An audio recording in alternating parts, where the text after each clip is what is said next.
off your engine! If you have one of those modern cars that you don't have an actual key, you've only got a keyless remote system, thieves can get the information and steal your car. Now, if you wrap it with aluminum foil, they can't get the information as readily. You could also put it in your freezer because of that insulation, but do you really want a cold one? You could also put them in your microwave. But I don't advise putting them in your microwave because if somebody forgets that the keys are in the microwave and you push the button, it's going to fry your microwave because they do have metal parts inside.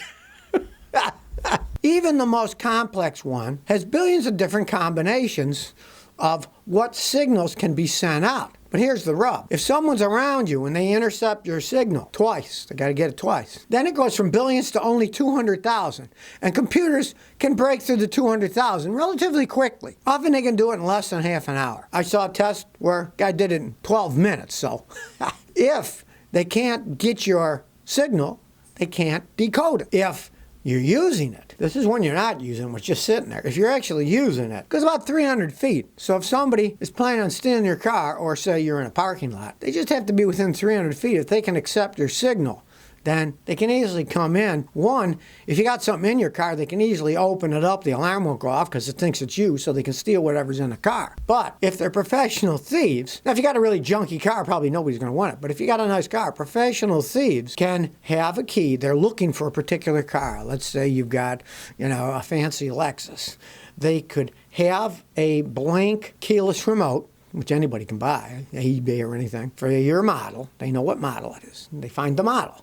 Then if you get in and out, they can get that signal. Then they can get in and open the car. But since they have a blank and they're inside the car and it thinks it's you, with a little computer, I have one for fixing cars, but they can easily get their hands on them too. They can program the key that they have, the blank one, to work with your car and they can drive away with your car. So, it's a good idea not to let your signal be intercepted by anybody. Though, of course, if you have insurance, it's going to cover if they steal your car. Take that in consideration. This isn't like the Wild West where they rob the bank and the money is gone and there's no insurance. And, of course, if you're really worried about people stealing your stuff, do what I do.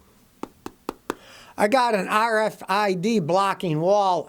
My phone's in here too. And it will block anybody from getting your information, just like my credit card. I've got a chip-enabled credit card that you can stick it on stuff to buy things. Well, they can pick that information up, but they can't for me because mine is inside this radio frequency shielded wallet. You might invest in one of those and put your key inside one of those. Then they can't access the information. If you got insurance, it's a pain if your car's stolen. You want to stop it if at all possible. Here we go. Maybe he's having a laugh. Elon Musk is telling employees that they have to cut costs as much and as fast as possible so that they won't be crushed by the competition making electric cars. He's realizing that everybody else is going to be making electric cars. And in the past, he's had many layoffs. He's cut the employees paid temporarily.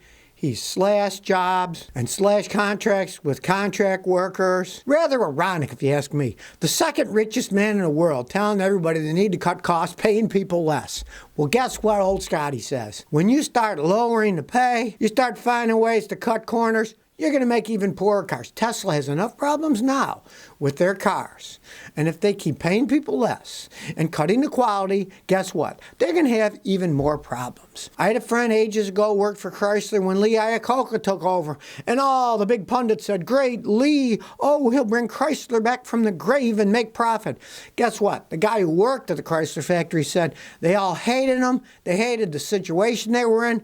They were making them work like slaves. They're having problems with getting good quality parts because they were cutting the price of everything. And if you ever owned a K car, it was one of the biggest piles of junk ever made. So when you find the second richest man in the world is telling everybody in the company to cut pays, and he lowered contracts with contract laborers, and he fired some, and then he hired some back, you're not going to get much loyalty there when the second richest man in the world tells you, hey, we got to cut corners wherever we can.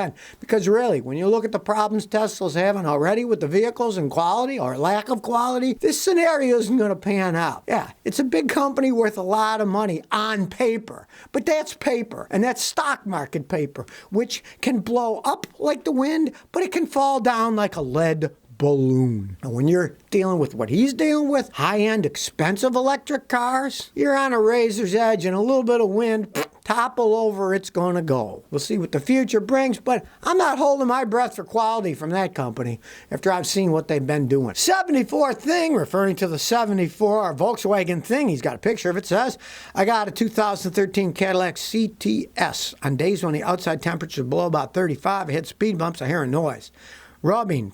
The car goes up and down. Once the temperature goes up, the noise stops. What do you think it is? Often it's the rubber bushings. Back in the day when I was a young mechanic, they had grease fittings. Some cars would have like 18 grease fittings. We'd change the oil and filter. We'd re-grease them with a grease gun.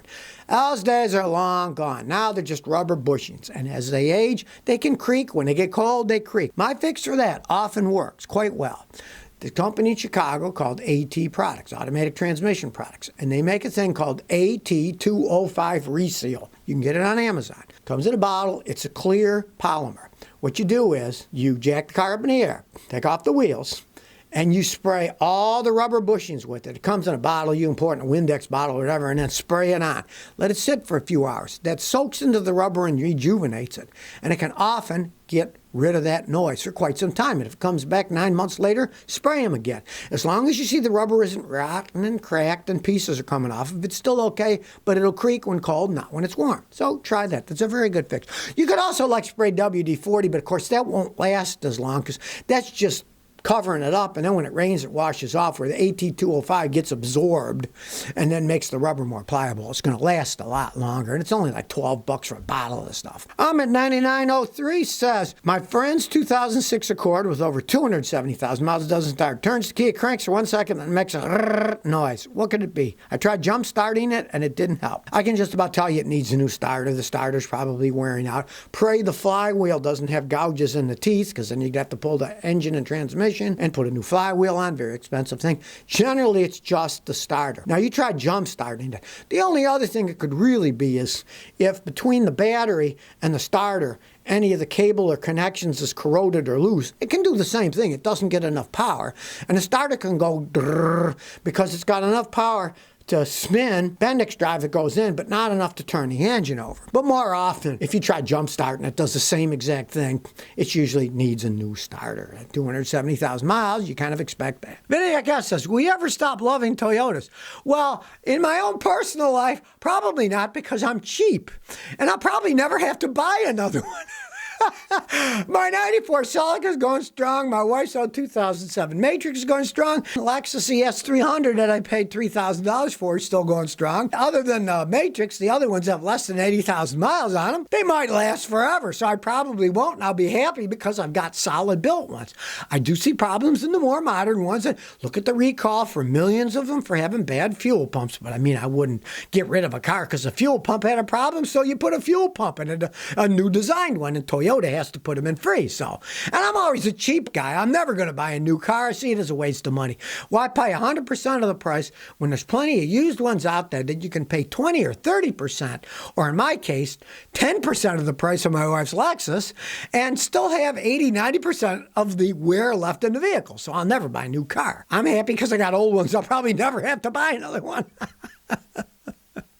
Lest I get wrecked. Now I'm going to jinx my wife or something. Grandmaster 64 says, ever since Ford discontinued E-Series vans, I've been hesitant about the Transits. But Chevy Express is stuck around. I heard good things. Any thoughts on that? I'm thinking about getting Chevy Express cutaway and putting a box on it. The Express vans can be decent vans. Now, never, if you're thinking about buying used, buy a Chevy Uplander van. Those were one of the worst vans ever made. They were absolute rolling piles of junk. I used to work on them in Houston. Some of them had 56,000 miles on them, and they were falling apart. They were terrible. But the Express vans can be okay. But don't get the 4.8 liter engine, because those generally have problems and make noise as they age. If at all possible, don't get a white one, because the white ones, I don't know what they did with the paint, but they all blister off and they look like crap. And it was mainly the white ones. I don't understand. Something about they didn't make the white paint. They made the other paint okay, but not the white paint. So take that in consideration. And yeah, they can be a decent van, and you're going to transform it anyways, because you want to make a box, put a box on it. What the heck? You know, they can be decent vehicles. So if you never want to miss another one of my new car repair videos, remember to ring that bell.